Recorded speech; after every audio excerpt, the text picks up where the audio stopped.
Indigenous टेलिभिजनको जनसवाल कार्यक्रममा सबभन्दा पहिला म श्री कृष्ण महारजनको तर्फबाट जुजलपा नमस्कार अनि अभिवादन।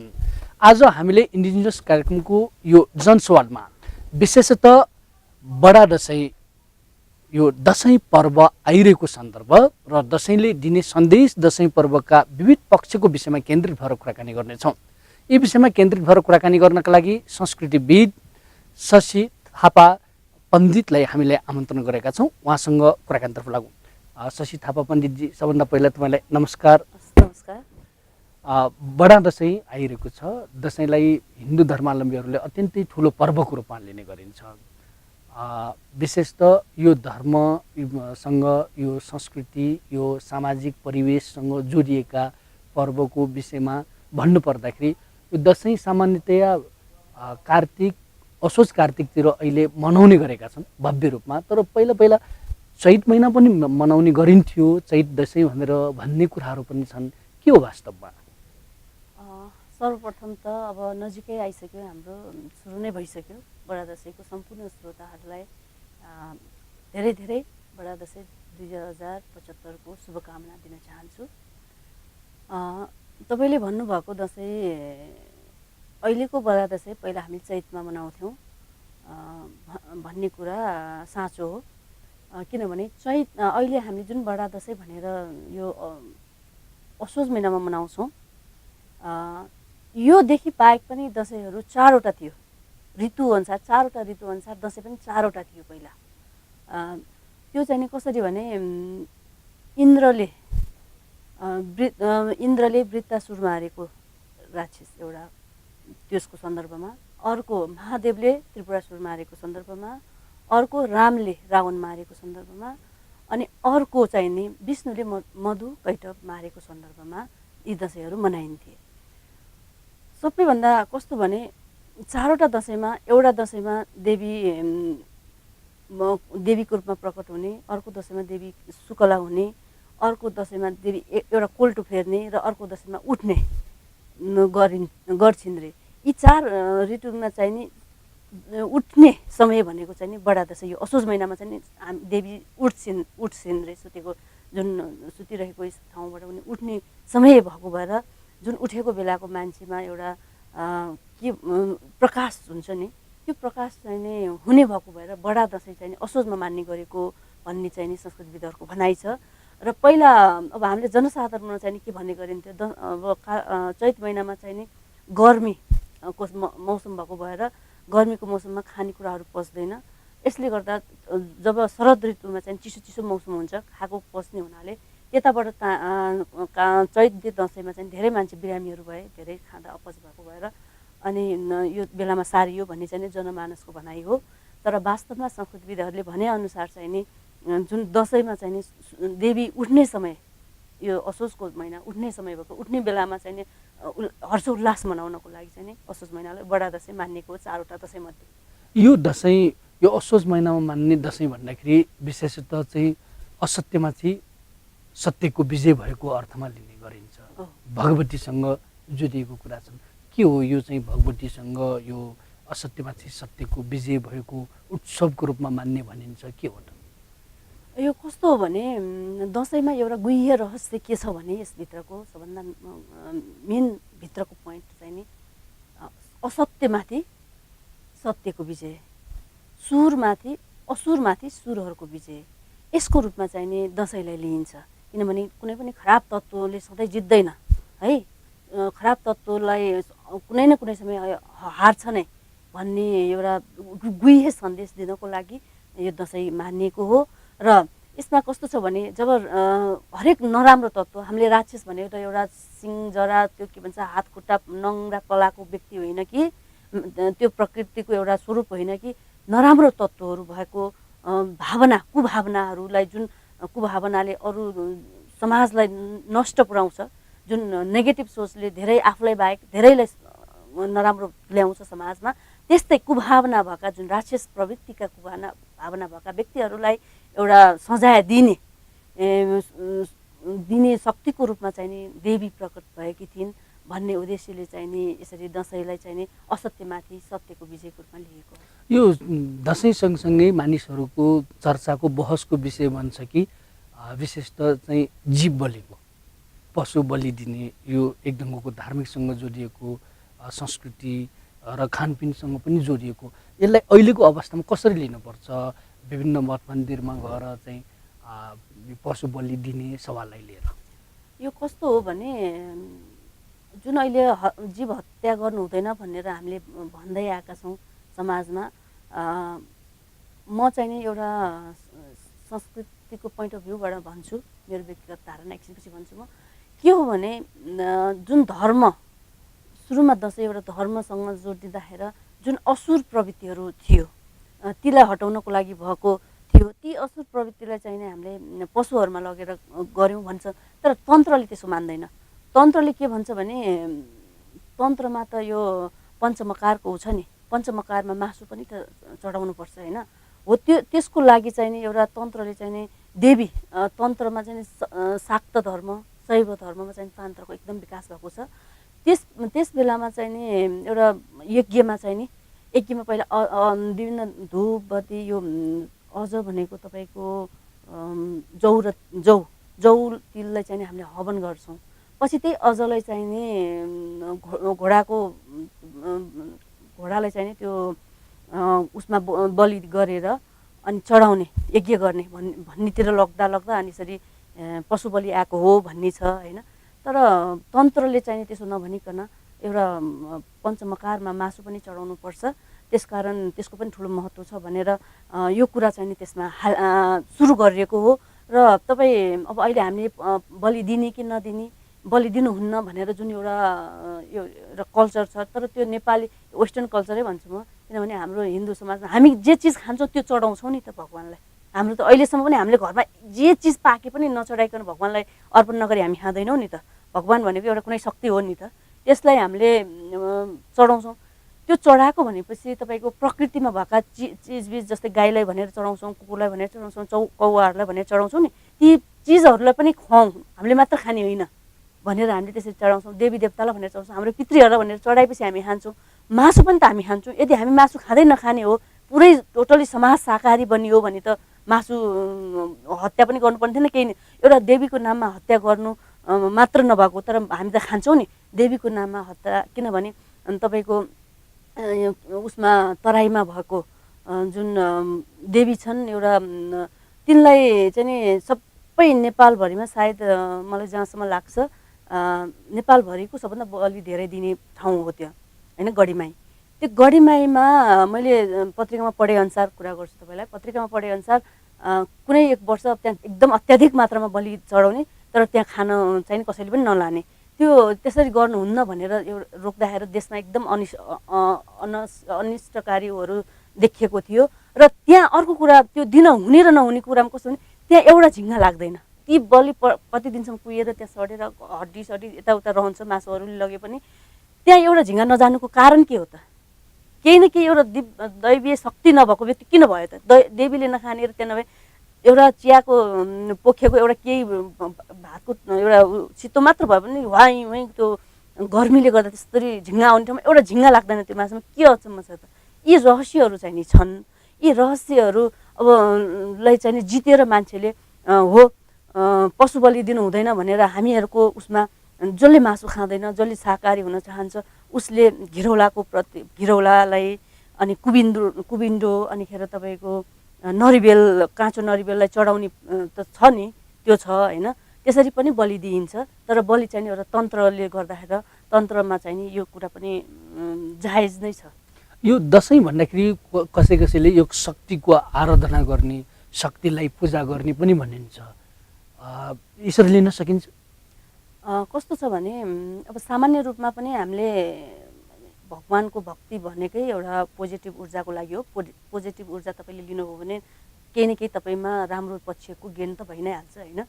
अब त्यसमा पनि शक्तिको आराधना भन्नाले एउटा कुनै देवीलाई 9 दिनसम्म मानेर होइन आफ्नो मन शुद्ध बनाएर 9 दिनसम्म कुनै एउटा दैवी शक्तिलाई मानेर त्यहाँबाट शक्ति एउटा प्राप्त गर्नु त्यो त नर्मल मान्छेले गर्दा पनि केही न केही एउटा आफू त्यो पोजिटिभ 9 दिनसम्म एउटा पोजिटिभ सोचेर बस्दा केही गेन हुन्छ भने त्यहाँ पनि त्यसमा पनि तन्त्रले यसलाई कसरी लगेको छ भने तान्त्रिकहरूले त विधि हुन्छ उनीहरूको, बिहानको छुट्टै पूजा हुन्छ, दिउँसोको छुट्टै हुन्छ, मध्याहको छुट्टै हुन्छ, रातिको छुट्टै पूजा हुन्छ। त्यसरी पूजा गरेर उनीहरूले 9 दिनसम्म एउटा तन्त्र साधना गरेर शक्ति प्राप्त गर्छन्।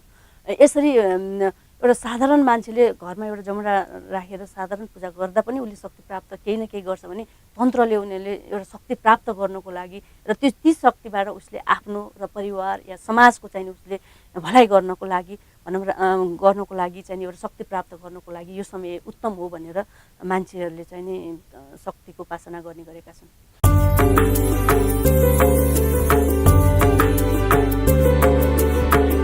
जीवु तजिलजी सम्पदा संस्कृति खलाबला नुगु पुलागु मे नेवा ख्या थिथि बुख मनोरञ्जन यादव नेवाला निया निथ सनिलया खुता त्या ताइले सुथसिया न्याता त्या ताइले हिनेसिया झिन्निता ताइले स्वेगु लोमंका दिमते नेवाला नेवाला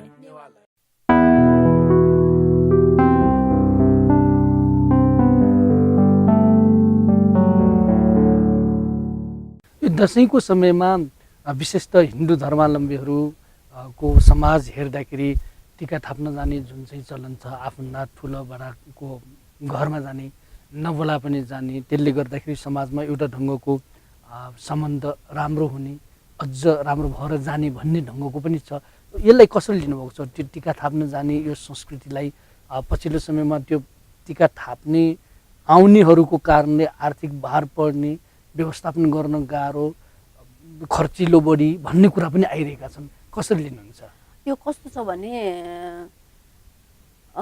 चाडपर्व मनाउनुपर्छ। एउटा हाम्रो उखान छ नि, घाँटी हेरेर हड्डी निल्नुपर्छ। किनभने तपाईँसँग जति छ त्यसले पो मनाउने हो त। तपाईँसँग छँदैछ भने ऋण काटेर, किनभने एउटा खसी ढालेर पनि र एउटा राँगा ढालेर पनि पर्व मनाइन्छ भने 1 किलो मासु ल्याएर एउटा कुखुरो मात्र ढालेर पनि त पर्व त मनाइन्छ नि। आफ्नो गच्छी के अनुसार छ त्यो अनुसार। अब तपाईँसँग छँदै छैन भने तपाईँको ज्वाइँ आउँछ अरे, छोरी आउँछ अरे, वरिपरिको मान्छे आउँछन्, तिनीहरूको लागि भनेर 100औं 1000औं रुपियाँ किन दिनु पर्यो त? टिका मात्र लगाइदिएर खानेकुरा दिए भइहाल्यो नि। पैसा दिनै पर्छ भन्ने त छैन। 5 रुपियाँ 1 रुपियाँ 2 रुपियाँ 5 रुपियाँ 10 रुपियाँ दिँदा पनि त हुन्छ नि। 100औं 1000औं दिनुपर्छ भन्ने छैन।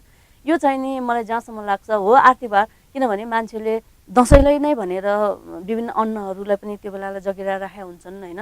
केही न केही अब जागिरै खानेलाई पनि नेपालमा पनि डबल तलब दिएकै हुन्छ र मान्छेले जो गरेकै हुन्छन्। तर पनि अब आजै काम गरेर आजै खानेको लागि चाहिँ केही कष्ट त हुन्छ नै। तर केही न केही पर्वको लागि भनेर मान्छेले त्यसको जोगाड गरेका हुन्छन् र जहाँसम्म लाग्छ आफ्नो गच्छे अनुसार पर्व मनाउने हो। अर्काको देखासिखी गर्दाखेरि चाहिँ यो दुःख हुने हो। आफ्नो गच्छे अनुसार गर्यो भने चाहिँ नि दसैँले पीडा दिन्छ जस्तो मलाई लाग्दैन। र अब यसमा आशीर्वाद लिने भन्नाले कस्तो भने एउटा दसैँमा हामीले जुन ठुलोको आशीर्वाद लिन्छौँ, जुन एउटा गाउँभरि जो ठुलो उमेरले ठुलो छन् होइन, अब त्यस्तो व्यक्तिहरूसँग हामी आशीर्वाद आफ्नो के भन्छ इष्टमित्र नहुँदा पनि हामी त्यहाँ त्यो ठाउँमा आशीर्वाद लिन जान्छौँ। किनभने हाम्रो यो संस्कृतिलाई म एकदम ठुलो महान संस्कृति मान्छु। किनभने ठुलासँग हामीले आशीर्वाद लिनुपर्छ, सम्मान गर्नुपर्छ, सानालाई माया गर्नुपर्छ भनेर जुन हामी सिक्छौँ, यस्तै चाडपर्वहरूबाट सिक्छौँ। किनभने आज हामीले वृद्ध अवस्था भएपछि बाबुआमाहरू फ्याँकिने, उसमा गएर बस्ने होइन गर्छन्। जुन यो यस्तो गर्नु हुँदैन है। वृद्धताको यस्तो महत्त्व हुन्छ भन्न दर्शाउनको लागि सानाहरूलाई ठुलाहरूले माया गर्नुपर्छ, ठुलाहरूलाई सानाहरूले इज्जत दिनुपर्छ भन्न दर्शाउनको लागि पनि यो पर्वले भूमिका खेल्छ जस्तो लाग्छ। यो टिका थाप्न जाने यो सम्बन्धको कारणले विगतमा चाहिँ केही मनमुटाव भए तापनि, केही नराम्रो भए तापनि यो कारणले चाहिँ टिका थाप्ने जबरजस्ती भए पनि सम्बन्ध अझ राम्रो भएर जाने भन्ने कुरा पनि छन्। यसले समाजमा कस्तो प्रभाव पारेको जस्तो देखिन्छ तपाईँ? हो, कस्तो भने हिजोसम्म हामी झगडा गरिरहेका छौँ टोलमा, छिमेकमा, दाजुभाइमा। अब हामी उसँग नबोल्ने भनेर हामी बस्या हुन्छौँ। एउटा हामी अब बेमेल हुन्छौँ। किनभने सबैका मन एउटै हुँदैन, आफ्नो मन लिएर सबै जन्मेका हुन्छन्। त्यसकारण त्यो आफ्नो जुन स्वभाव अनुसार आफूले भनेको कुरा नमिल्दा अरूसँग झगडा गरिन्छ। तर यी चाडपर्व भनौँ या यस्तो दसैँले चाहिँ नि हामीमा अब किनभने म यो छु, म सानो छु या भाइ हुँ या बहिनी दिदी, मैले दिदी बेठा जानुपर्छ, मेरो दाजु बेठा जानुपर्छ भनेर त्यो बेलामा मैले ठुलो बन्नु हुँदैन। यो बेलामा मैले मेरो जुन एउटा रिस थियो त्यो मैले कन्ट्रोल गरेर मैले जानुपर्छ आफूभन्दा भनेपछि यसरी ऊ आफूभन्दा ठुलो बेला टिका थाप्न जान्छ त्यो रिस जुन भइरहेको हुन्छ त्यो अनि यस्तो कुरा यसरी चाहिँ पर्वले दसैँले चाहिने अनि अर्को झुकेर आइसकेपछि अर्को नझुक्ने भन्ने हुँदैन नि त जस्तै एउटा भाइले झुकेर दाजुबेठा गएर गइसकेपछि दाजु पनि त त्यो भाइप्रति त फर्किनु पऱ्यो नि त झगडा गर्नु भयो नि त आफू अनि यसरी दुईजनाको मित्रता हुन्छ र समाज अनि राम्रो वेमा चल्छ जस्तो लाग्छ मलाई यो दसैँको समय भन्दाखेरि चाहिँ परेवाको दिनदेखि दशमीसम्मको लागि चाहिँ दसैँ भनेर मान्ने गरिन्छ परेवादेखि त्यो आराधना गर्दाखेरि पूजा गर्दाखेरि त्यो फरक फरक दिनमा फरक फरक देवीको पूजा गर्ने हो कि के हो यो चाहिँ 10 दिनसम्मको कुरा बताइदिनुहोस् न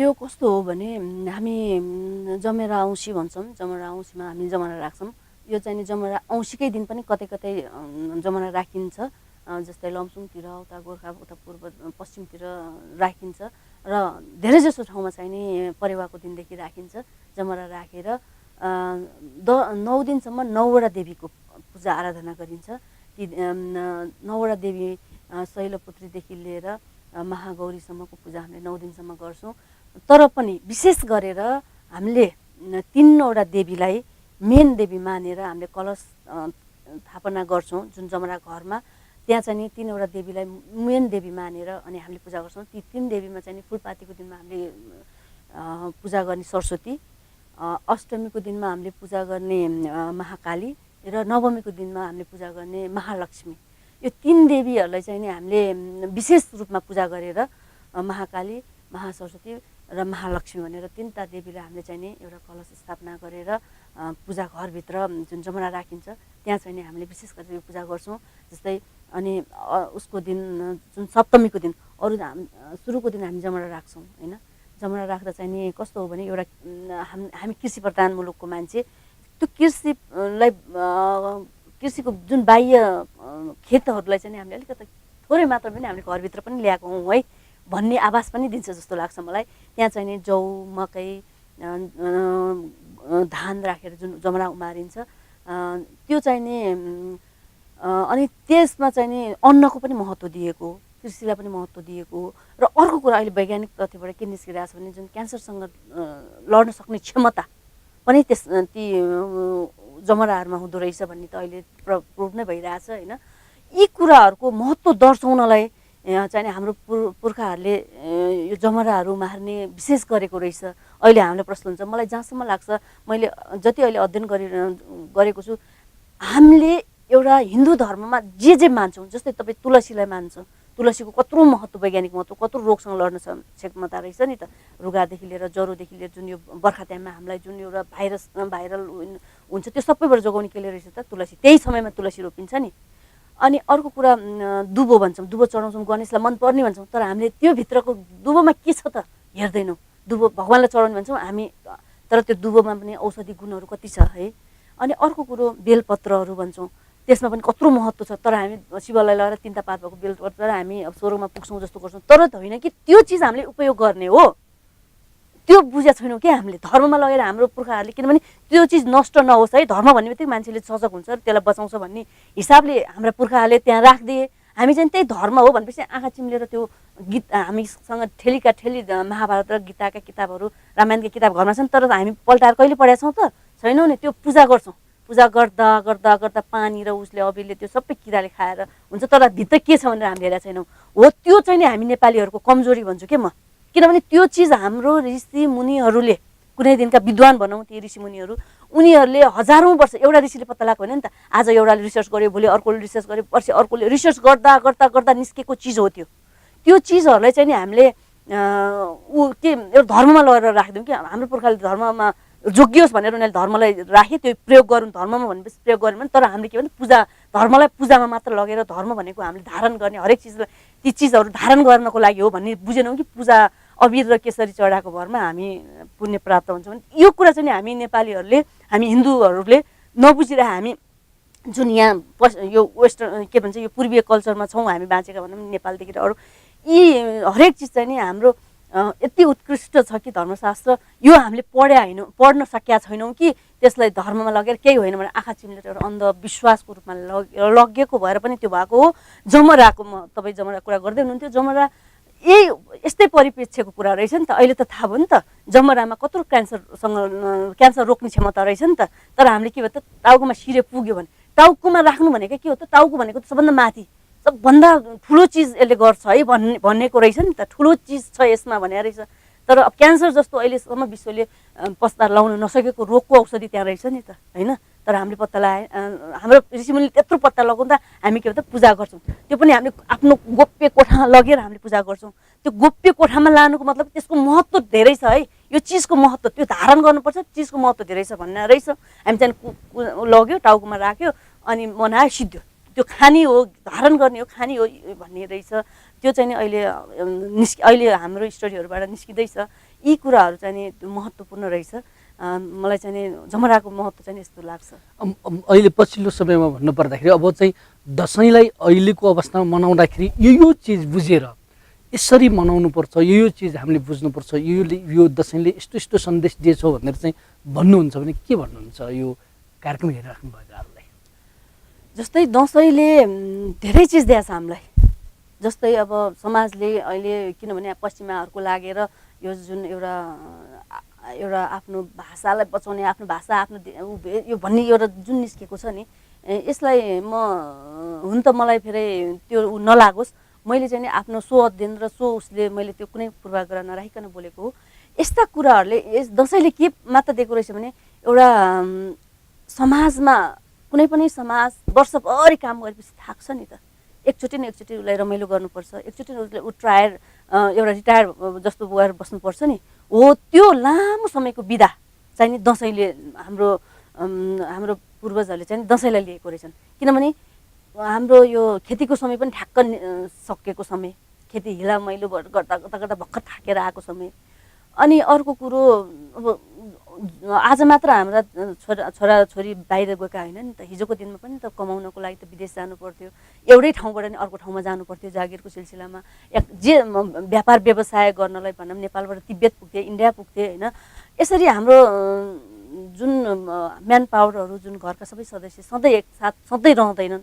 यसरी नरहने बेला एक समय त हामी सबै सँगै बसौँ, सँगै खाउँ। किनकि छोराछोरी कत्रा भए, बाउ आमा के गर्दैछन्, एउटा सबै समाज मेरो अब केमा को गलत भएका छन्, को सही भएका छन्, तिनीहरूसँग खुसी बाँड्ने नजानेकालाई सिकाउने समय कहिले त? वर्षको एकचोटि त चाहियो नि।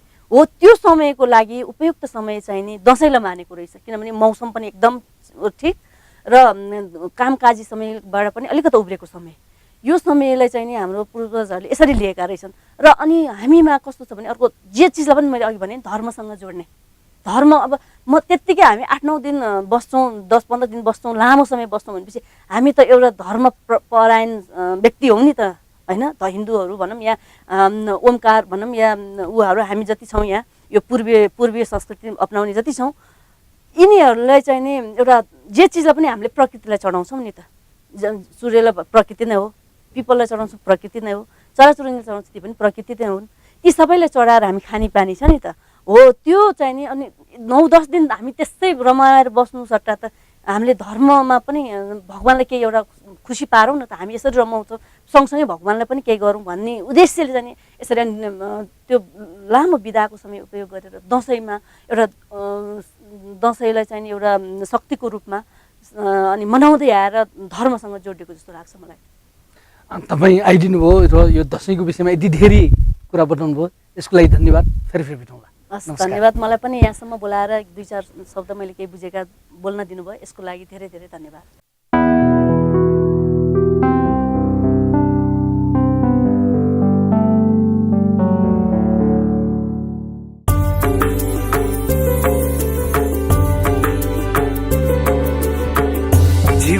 तजिलजी सम्पदा संस्कृति खलाबला नुगु पुलागु ने नेवा ख्या थिथि बुख मनोरञ्जन यादव नेवाला निया निथ सनिलया खुता त्या ताइले सुथसिया न्याता त्या ताइले हिनेसिया झिन्निता ताइले स्वेगो लोमंका दिमते नेवाला